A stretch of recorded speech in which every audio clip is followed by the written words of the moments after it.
I came into Headingley on a bit of a high, to be frank, because in the last Test match at Trent Bridge, we had to bat out the last day and save the Test match, and we did that. We'd heard so much about the Headingley wicket and traditionally helping the seamers, and we knew we went out there in the first morning and we saw the wicket and the overcast conditions, and we knew that this thing was going to definitely help the seamers, especially on the first day.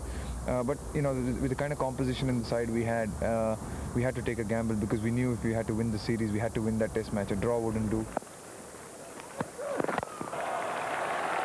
This is a fantastic shot. Oh, that's dreamy stroke. How about that?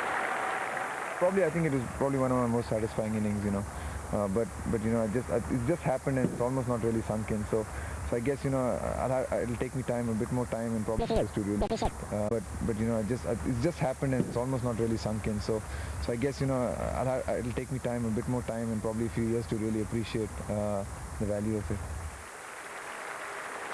That is one of the toughest, well-earned centuries I've ever seen.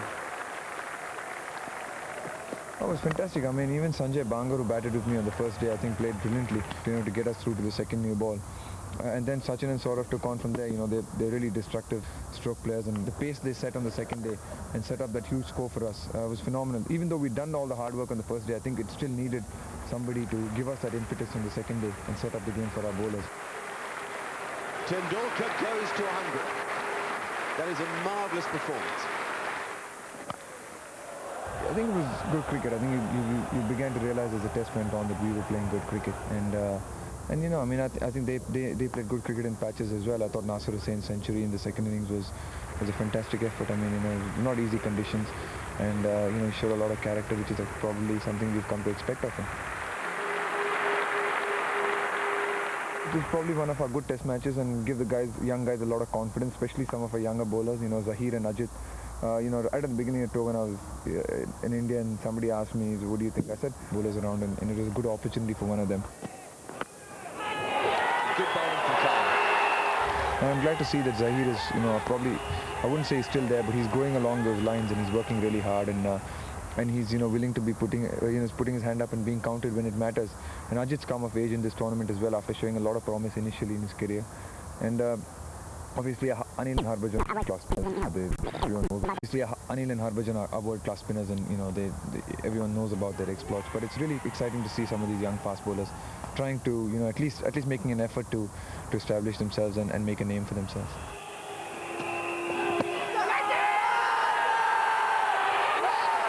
Ganguly has bowled like a genius. He is a top-class performer, and India have wrapped this up quick time. This like a genius. He is a top-class performer, and India have wrapped this up in double quick time this morning.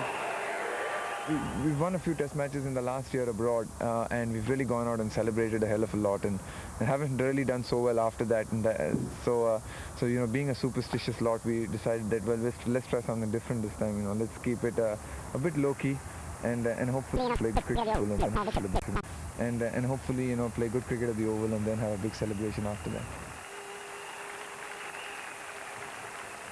Rahul Dravid's view there of the Test match. England well beaten in innings and 46 runs, 273 and 309 in response to India's monumental first innings score. That's 628 for 8. Well, if